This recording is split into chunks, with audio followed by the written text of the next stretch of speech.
It's time for basketball, and Uber Eats is dropping deals on game day favorites to keep you locked in on the action. Like when you're craving a buzzer beater, but also buffalo wings. Or when an upset makes you want to ugly cry into a pizza. And right now, Uber Eats has game day deals from Burger King, Buffalo Wild Wings, KFC, and hundreds more local favorites. So you can keep your eyes on the ball and your hands on a burger. Order now, only on Uber Eats. Product availability varies by region. See app for details. My dad works in B2B marketing. He came by my school for career day and said he was a big ROAS man. Then he told everyone how much he loved calculating his return on ad spend. My friends still laugh at me to this day. Not everyone gets B2B, but with LinkedIn, you'll be able to reach people who do. Get a $100 credit on your next ad campaign. Go to linkedin.com/results to claim your credit. That's linkedin.com/results. Terms and conditions apply. LinkedIn, the place to be. To be.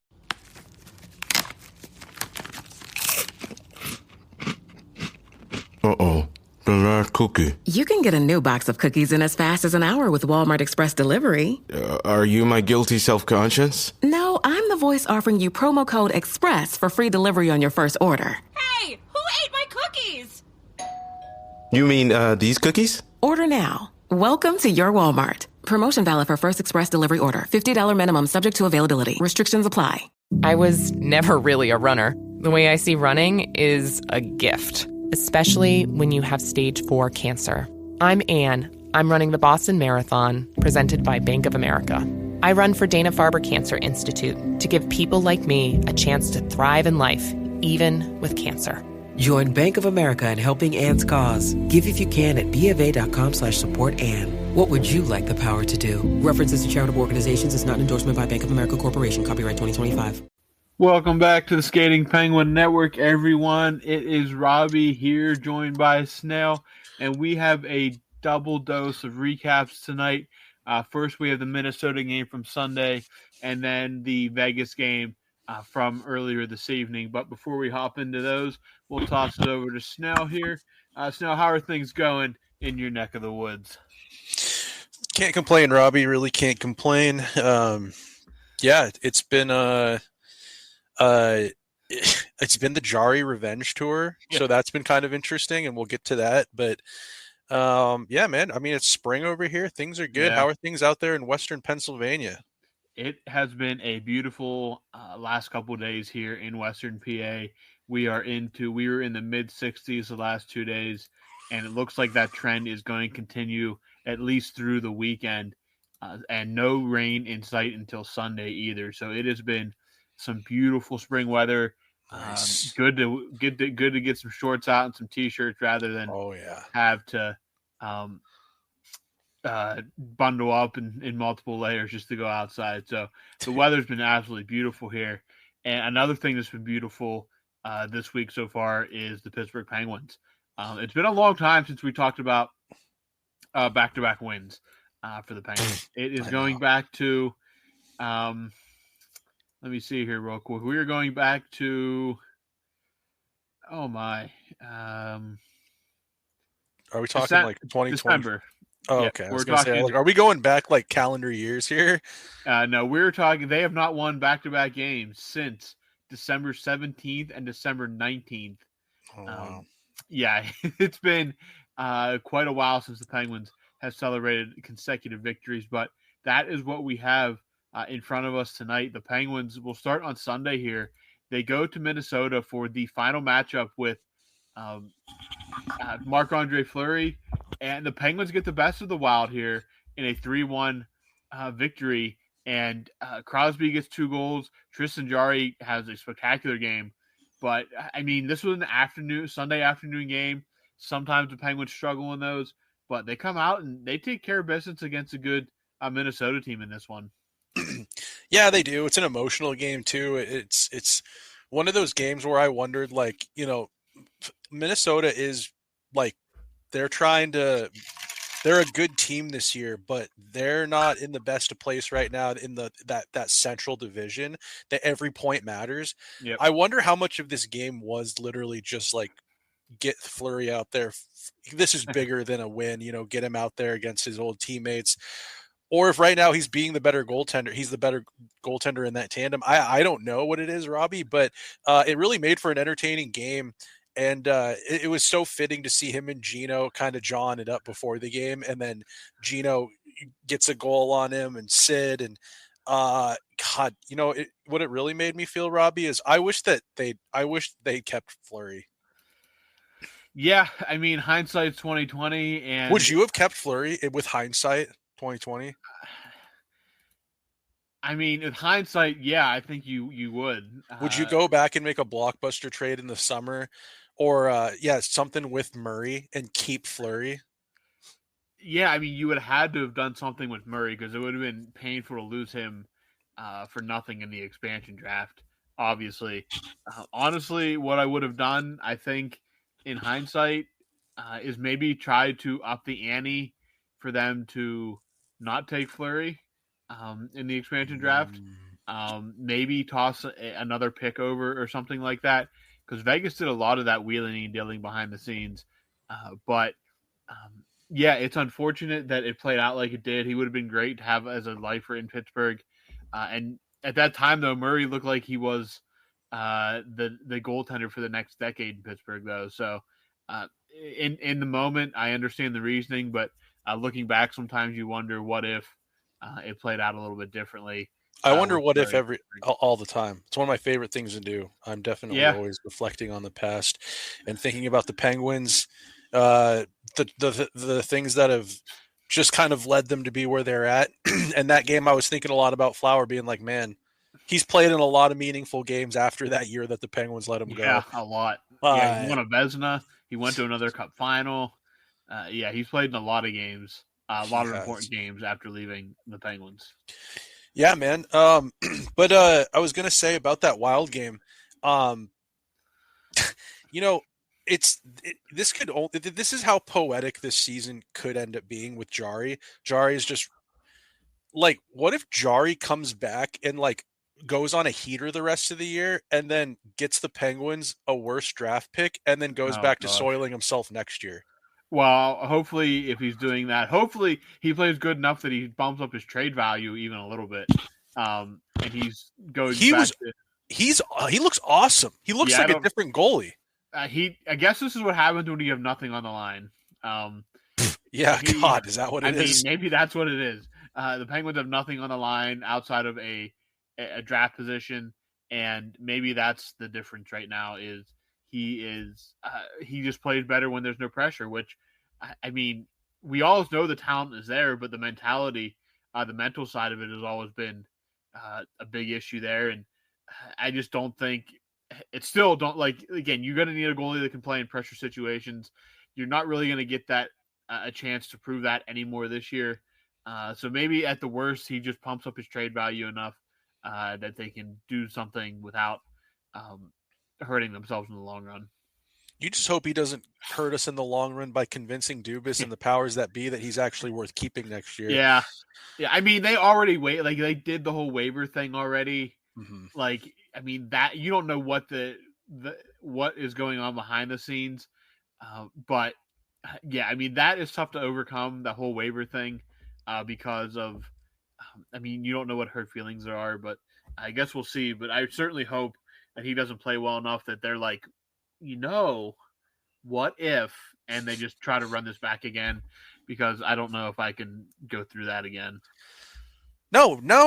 We can't go into next year. I'm not doing it. If we go through the whole summer and we're talking about Jarry as the starting goaltender next year, I will swan dive off of a balcony. This is if that's the main, if that is the main topic of discussion heading into September, then we've gone very, very wrong somewhere along the line. Yeah, and I mean, I don't know if you had many more things to talk about with the Minnesota game. Did you have a couple other points on that? I just thought it was poetic, like you said, that Malkin and Crosby kind of in the end get the last laugh. That those guys are never going to let him forget that. No. That's just not going to happen. That'll come up at dinner for the next 40 years. Oh, dude, I guarantee you it'll be in a Hall of Fame speech or a jersey retirement speech somewhere along the line. It's definitely going to be brought up at every possible opportunity. Crosby might lobby the Hall of Fame to get that etched onto his Hall of Fame plaque, Fleury's Hall of Fame plaque when he goes in. Like, it's going to be there. It's going to be a talking point between all them forever. It's really funny. You were really mad that Jarry didn't get the shutout in this game because you thought it should have been a shutout. But Ryan Hartman did break the shutout in the third period. Crosby answered again and put it away. But one thing it does need to mention is Minnesota needs to make those jerseys their full-time uniforms. I know that's not even. I don't know who in like some of these NHL teams' marketing departments are like keeping these things like hidden. Some of these jerseys just like not the main. Like the main, you know what I'm trying to say? Like, oh yeah, how is that not like? I feel like that. I think there's a case somewhere. There's a case out there somewhere that I know that the Hartford Whalers are defunct, but like those colors and jerseys in Carolina, like I mean, we've had enough red and blacks in the league.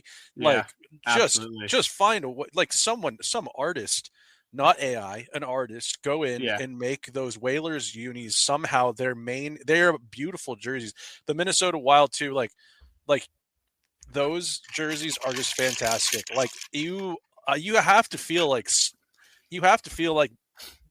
Prime Medano when you're putting that jersey on. Oh, it is. They're so perfect, and especially the way they incorporate the Wild logo while still maintaining some of that Stars aesthetic, like on the pants and stuff.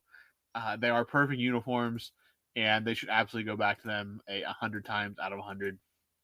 100%, man. Yeah, but other than that, not really much. Again, the Penguins get a win on Sunday afternoon. They finally get – that's actually their first regulation win since coming back from the break. It was their first win of March coming off.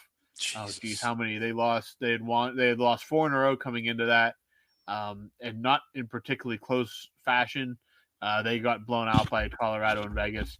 But they get a win to wrap up this road trip and then head home where – the Golden Knights awaited. The Golden Knights, as I said, beat the Breaks off the Penguins 4-0 last Friday. But the Penguins do exact some revenge in this contest. Crosby, another multi-goal game. He has 4 goals in his last 2 games. He's cruising right along. Jarry, again, was good in this hockey game. The Penguins do blow a 2-0 lead. Honestly, it doesn't really matter all that much. Noah Hannafin scored with 6 seconds left, but in overtime, Erik Karlsson. After Bruce Cassidy just lost it on the bench. Yeah. Did you see that? Yeah. He was screaming at the bench. Like, and it was like, I think one of the broadcasters even said, like, is this really going to motivate your team to go out and score a goal? And then they do score. And I'm like, wow, well, maybe that's why his shelf life is so short. But that was dude, I was worried for a second too. It's another Jarry masterclass. I was like, geez, I mean, it obviously goes to overtime, but there was parts in that game where I was like, Jarry looks like Patrick Waugh. Yeah, Jarry was actually, I mean, better in this game. He stopped 36 of 38 shots. The Penguins only generated 16 shots in this game. The Golden Knights really were the better team in this for 60 minutes, but Jarry, one of his best games of the season by far. And yeah, again, nothing to play for, so maybe that takes some of the pressure off, but he looked really good in this hockey game. It's unfortunate the 2 goals went in. The Hannafin one, they were under siege, but they do get the win in overtime. Karlsson with the winner. But yeah, Tristan Jarry, by far and away the Penguins' best player in this hockey game, even with Sidney Crosby scoring 2 goals. Jarry, also Sid threw a massive hit on Brendan Saad that just made me. I just love watching Sid dominate. He was having Jarry was dominant tonight. I agree with you that Jarry was their best player tonight, but seeing Sid get 2 goals and see him just absolutely blow up Brandon Saad, I feel like in this game it was hard not to find him. Every shift he was pretty noticeable. I love watching Sid just do his thing and still be out there so dominant. Like you said, maybe having nothing to play for is unfortunately a part of it. But Sid's never had an issue rising to the occasion. So he's going to show up every night. There's no ifs, ands, or buts about it, and he does it in games that don't matter now. He's played very few truly meaningless hockey games in his career, and technically these games aren't meaningless in terms of they're not officially eliminated from the playoffs. But yeah, he shows up night in and night out. He's done it for 20 seasons now. There's nothing really surprises me when he comes out and plays like this. It's just ho hum. Maybe he's just happy that they didn't trade Ricard Raquel. That way he has at least two Sentinel line mates with a heartbeat that he can play with the rest of the season. But no, he comes out tonight, and the first goal, typical Crosby goal, right in front. Raquel with a beautiful feed. Kevin Hayes had a nice play to set that up as well. And the second one, the Vegas defense just kind of let him skate right in with absolutely no kind of resistance. And his shot, he's going to bury that 9 times out of 10, and he does just that. So yeah, 2 great Crosby goals. He's inching closer to the numbers he needs to catch Wayne Gretzky now. He's at 80 points through 65 games. He's 70 points through 65 games. He's just an absolute machine. He is. It just doesn't matter. No, he's it's just, I don't know how much this record means to him. You'd have to think somewhere in the back of Sid's head that this record does actually indeed mean something. But this, as for a pretty meaningless game, everyone's kind of just playing out the string here. What a performance by the captain. Kolio Chonok, the newly acquired defenseman they picked up on waivers from the Utah Hockey Club, looks pretty good, man. I'll say he's very mobile. He's big. He's mobile. He's young, and obviously there's going to be blunders. Defensemen, they're never typically, perfect right off the bat. I think I've only seen one, and that's Cale Makar, who just seemed to have walked into the NHL and been seamless in his transition. But Kolio Chonok, I like what I see so far out of the kid.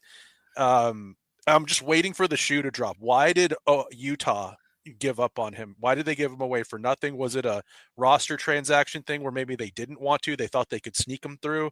But dude, you gotta like what you're seeing out of him. Like he was on the top pair at one point. Like it seemed. Minutes wise, I don't know if he was playing top pairing minutes, but I saw him paired with Letang. I don't know if it was the whole game, but multiple times. Yeah, he did miss a pretty a good chance at the end of the second period. He did. I believe he hit the post, but with the injuries, it was a time to get him in the lineup. And I believe this is his second game with the Penguins, and I've liked what I've seen. I can't lie. He had some nice highlights when he was picked up. Some nice highlights were bouncing around, so he definitely seems to have something going for him. He's got skill. Yeah, what the knock on him is, I guess we remain to be seen. Maybe he's not the most defensive reliable player, but hey, who is on this Penguins team? Join the club. But I'd rather see him out there than some of these other guys night in and night out. And who might that be? Let's see here. Let's start with P.O. Joseph is injured. Mm-hmm. Ryan Graves is only in there because of injuries. Ryan Shea, I have no problem with playing, but he's week to week now, so who knows when we'll see him again. But I'd rather see Kolio Chonok getting ice time. I mean, there's no point. You got him for free. You have to know what you want to know what you have. You might as well put him out there, get him some minutes. Again, you're not at this point of the season. I think it's just for experimenting, where you can experiment, see what you got with some of these guys. Connor Timmins got another game in tonight. He looked all right too, man. I was the one that threw shrapnel at him. AHL defenseman scoring on you, this and that. A couple savvy moves I saw him make tonight. He had a really great defensive play on Jack Eichel after he had to go get another stick. Is that what happened? He broke a stick and he went and he basically threw a blanket over Eichel, who has become, much to my chagrin, I've hated on Eichel since the day he walked into the National League, saying this guy's spoiled, bad body language, gives me Patrick Mahomes vibes. Well, Patrick Mahomes ended up becoming quite a quarterback, and Jack Eichel has become quite a two-way centerman. And I thought Connor Timmins has looked pretty darn good. And maybe that's just where the standards have fallen as a Penguins fan, watching this team night after night. You see a defenseman give a little bit of effort and a little bit of effort and a solid, defensive game. You're like, that guy's pretty good. That's where I'm at right now. That's fair. That's fair. I can't really argue with that line of thinking that any kind of positive impression is a good sign, but that's maybe where we are at. But no, I'd like to see this guy get as much run. Timmins and Colin Achuk getting as much run as possible these final 5-6 weeks now. Timmins only played 10 minutes tonight, and he was with Ryan Graves, so they didn't give up a goal, I don't believe, again. So all in all, not a bad showing from Timmins as he tries to earn a new contract. And Dubas clearly trusts the guy as well, given that he coached him, or he was GM for him in Toronto. So I believe maybe was he a Sault Ste. Marie guy? I think he was a Sault Ste. Marie too. Yeah, I believe he was a Sioux guy. So I don't even fact check these things. If a Canadian player comes to the Penguins, you just assume he either played for Toronto or he was a Sioux Greyhound. Yeah. I gotta look it up quick. I know it's him or Dewar. I can't remember. I know one of them are Sioux. Connor Timmins, Sault Ste. Marie. But anyways, I thought he had a. Yeah, he was fine. Didn't do anything glaringly wrong. Went out there, played his game, and Sault Ste. Marie. Yeah. Okay. Makes sense. Yeah. But the Penguins are Carlson. Winning. Nice OT winner too. You got to say, God, Carlson is really painful to watch some of these games. He is. But that guy, that's one thing that really bugs me about Carlson is when he has his skill and he's in the mood, he's unreal and he's still elite skill wise. But the give a F meter when it's low and I'm sitting on my couch just stressing over a Penguins game and you see that, it makes me want to throw up. I cannot stand it.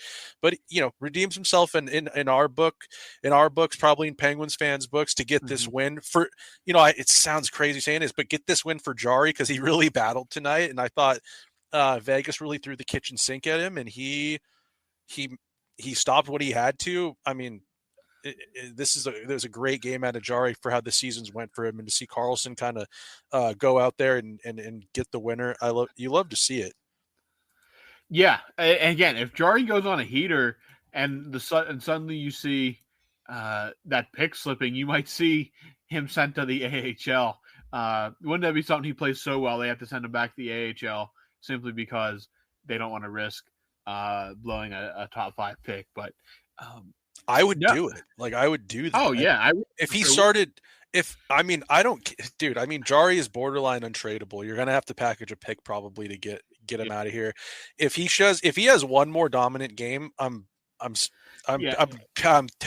pulling him that game if he's starting. If he makes if he goes post to post and makes an unreal save, I'm calling a timeout and just giving the two fingers come almost like the bullpen call. And it's just get on the bus to Wilkes-Barre. Yeah. You're not blowing it for us in this sense now. If he goes out and it's just blanking the Blues through 2 periods. Yeah, you yank him, tell him good job. The bus is warming up. Yeah. We'll see you. Dubas actually has the private jet pulling up onto the tarmac right now, and you're leaving. Yeah. The car is out there waiting for you. The Uber's waiting. You can go hop in. They'll take you to the airport real quick, and then we'll see you in a couple. Hell of a season, yeah. Hell of a season. Wilkes-Barre is going to be in the playoffs. Go play meaningful games there. If you don't want to be flying, we can get you to wheeling even quicker. Wheeling, yeah.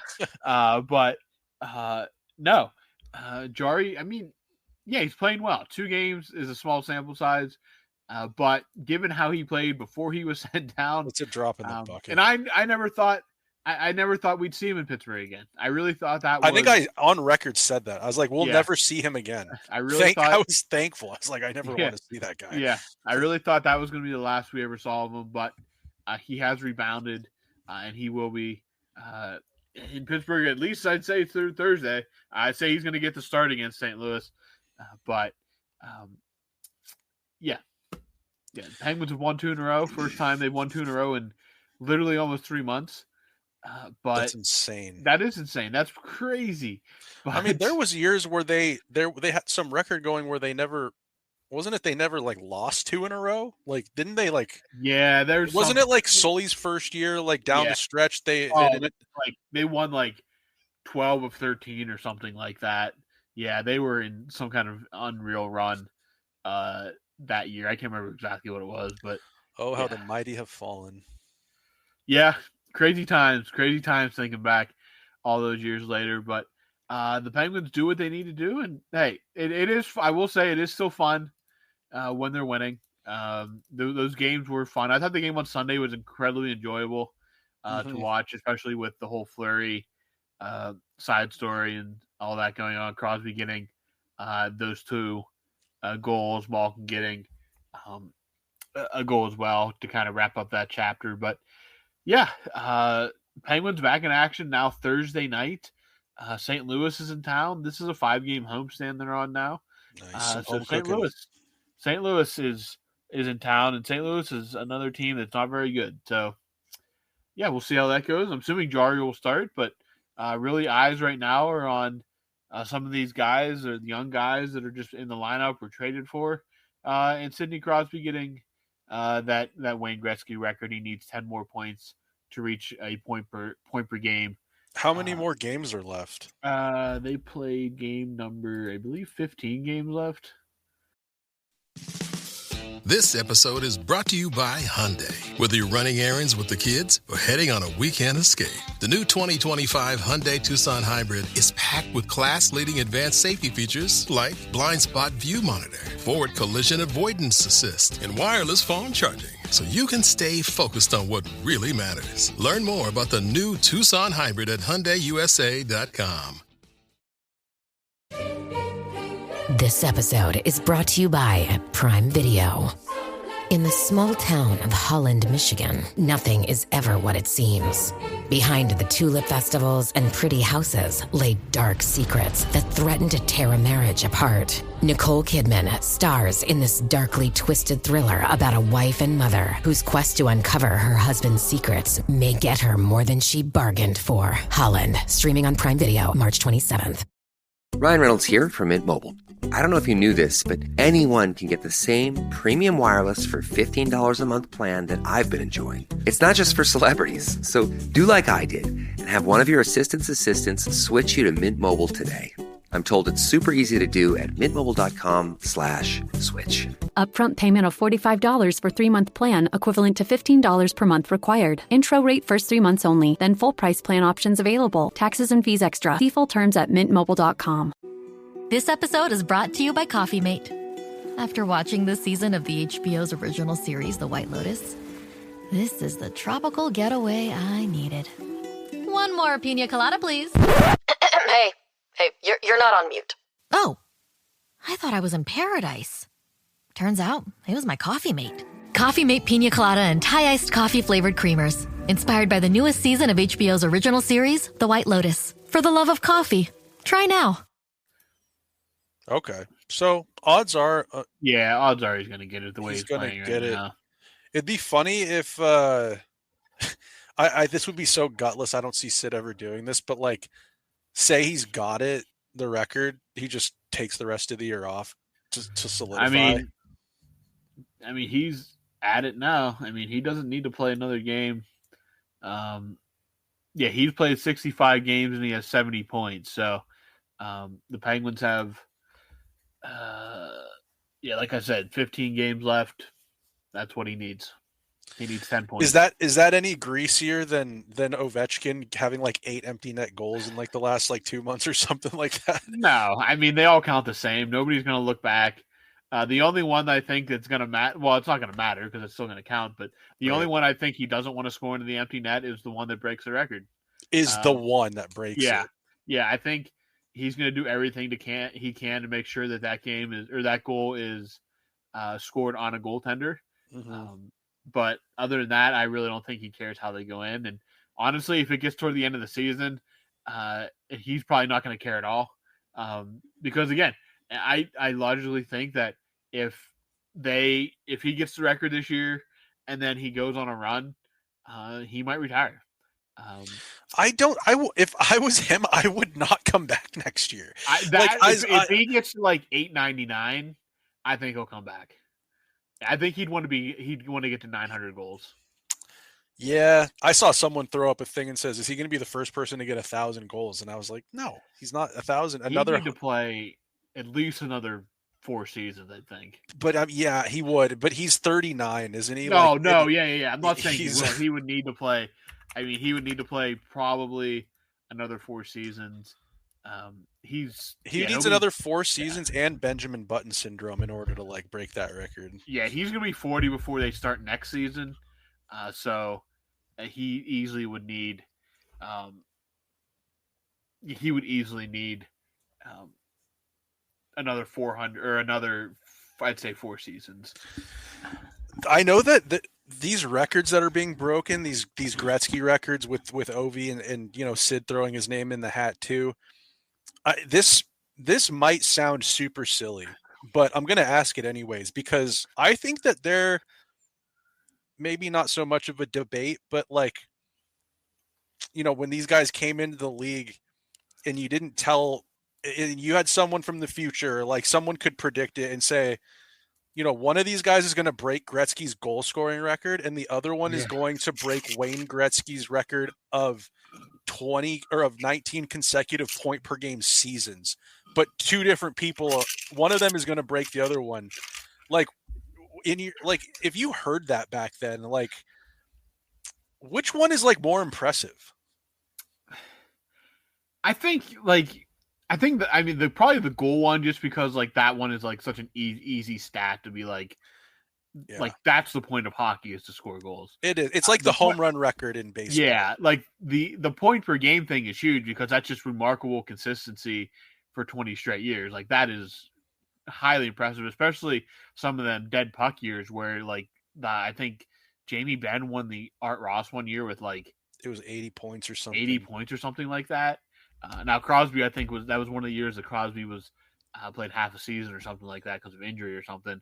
But yeah, I mean, it was. There was a couple years where nobody got even close to 100 points, and it's just remarkable consistency. It's health. It's all that. But I mean, the point of hockey is if you would have told me anybody would have broken Gretzky's record, I probably would have said you're crazy. It's just not feasible. Can't happen. Yeah. I just don't. That is just logic. That is just in my brain. That's so many goals. It is. That takes consistency too. And I mean, you got to be great for 20 straight years. I mean, he was scoring just lights out every year. I mean, just there's no down. Just jot him down for 45 every year. Yeah, outside of the years that were shortened because of COVID and that mini lockout, even the year that 2012? 2012, 2013. 2013, yeah. But the COVID, the first 2020, they only played 68 games and had 48 goals. I mean, that's dumb. That's dumb. That COVID year, isn't that the year that McDavid got 100 points in 50 games or something? No, this was the year that was shortened. COVID first started. Oh, the first one. The next year, the completely shortened season where they even played division opponents, McDavid had 100 points in 50 games or something like that. He had 100 points in 50 games and something crazy like that. Yeah, I don't know. It's been an exciting. Is this the best era to have grown up as a hockey fan? I think, man, there's just so many. Again, it's so much more accessible now than it was even when I was growing up. 100%. Any team on ESPN Plus any night of the week. I can watch any. I can watch them anywhere. I can watch. If I'd go to Texas, I could watch the Penguins on Sportsnet, their subscription channel. I can watch it anytime. So you could be in Seattle and watch every Penguins game. Absolutely. Absolutely. I was going to ask you one more hypothetical that watching this game, I couldn't help but stew about it. Actually, I have two more. We'll make them quick because this is a game recap. This isn't like a mailbag or anything. But the first one being, dude, what in God's green earth is this decor going to look like next year? Well, they have like 15 defensemen, and all of them are like mid, except like one. Like I said, if you move a Letang or a Carlson, you have to go out and try to replace. Again, you're not going to fully replace those kind of guys, but if you're going to be like Pickering's or Dumoulin, you got to go out and try to find a offensive first defenseman to play there. It's nobody on the roster. They don't have anybody in the system that's a true offensive defenseman. So you're going to have to go out there and really prioritize getting someone like that. There's no way Brunicky steps in. I mean, that's putting a lot on what would be a kid coming straight from junior. So you never say never, but I still think they would prioritize getting someone via trade or via free agency before just handing the reins right to. I mean, imagine your top tandem is Harrison Brunicky and Owen Pickering. Like the average age would what be if like they just make magic? It could. That would solve a lot of problems very quickly. Maybe Pickering and Brant Clark. Maybe Pickering and Noah Dobson. Oh, I like that one too. Anything but what we got right now. Yeah. Like I mean, we'll take literally anything over what the Penguins have right now. Give me anything. 100%. And then my other hypothetical was, I guess, like, what would your like genuine reaction be? Let's fast forward to the NHL awards next summer. Okay. And Tristan Jarry is donning the cap of a different NHL club, and he wins the Vezina. Let's just say not even next year. Let's just fast forward to a distant, maybe in 2 years, 3 years. Tristan Jarry is going up to collect the Vezina Award and say, thank you for this opportunity, this club, not the Penguins, have given me, yada, yada. What would your God's honest reaction would be? Because I might pass out where I stand. I would just, at that point, throw my hands up in the air and believe they're just fully cursed to never have a franchise goaltender again. And then I'd fire everybody if they haven't been fired already. You'd make like one like knee-jerk firing just to like kind of like blow off some steam. Some random scout that nobody has nothing. That no one even knows. Yeah. Just like Jerry the scout, you're fired. Hire somebody just to fire them. Yeah. Yeah. I just feel like I don't know why I have this weird feeling that Jarry's going to go to another team and he's going to be what do they call those, like a project or a redemption type story player, and he's going to go somewhere and he's going to put up Vezina numbers in a good tandem. And he's going to be getting first star of the games and going out there and smiling to the crowd and telling everybody, that he loves the fans and this and that. And us Penguins fans are going to be in the depths of a retool just watching him being like, what the hell happened? But, that's a nightmare scenario. There's no point in fretting too much over that. But I just got this weird feeling looking at Jarry right now. Like he's either going to boost his trade value, or second, he's going to cost the Penguins like a spot. He's going to get them wins, and maybe both. Maybe both, and we end up screwed. And he leaves, and he kind of. I always was this year. I used him as a comparison with Jack Campbell a lot, but I don't know. Jack Campbell never really came back. He never really was like an NHLer again. Jarry's young enough. You never know. He might be that, but I guess we'll have to wait and see. But there's something about this Jarry magic that's happening right now that it's got me a little bit uneasy. Let's just say. I guess we'll find out. Thursday night, I'm assuming he's going to start again. Watch him go out there and just play out of his mind again. If he does, he might very well be back to Wilkes-Barre through, playing too good. Yeah, let's say against the Blues, what if he stops like 39 of 40 and the Penguins just trounce them? That would be frustrating. There's a button under Dubas's desk that I'd be trying to hit that just is an immediate pickup for players. Security leaving the building, like emergency, like banks have, like beep beep. Jarry in an Uber. I don't want to see you. Yeah. And as for that, yeah, Tuesday's the next game. Thursday's the next game. I mean, it is Tuesday. Yep. And then, yeah, you said they're on a 5-game homestand. So, yeah, man, it'll be interesting to see. Hopefully, where are you at with getting some young players up over these next few games? Like the Wilkes-Barre Scranton Penguins are like they're a good team in the AHL right now. Yeah, it's gonna be interesting seeing what they do. You can't move guys really anymore now in trades to open up space. So I think your biggest things will be on your biggest call-ups will be through injury. But for the most part, I think most of these guys are going to be spending most of their time in Wilkes-Barre. Let them cook down there. They're playing good hockey. Playoffs are about the same distance as the NHL playoffs now. So, yeah, let them cook down there. Let them get some experience and get some playoff experience as well down with the baby Pens. I'd love it, Robbie. I'd love it. But that's all I really got for these couple of games, man. All right. Do you have any closing thoughts? I do not, but yeah, we'll see it again. We'll be back in action on Thursday night. The Blues are in town. The Penguins are home again. Tristan Jarry, the redemption tour carries on, as they say. So that's it for me. That's it for Snail.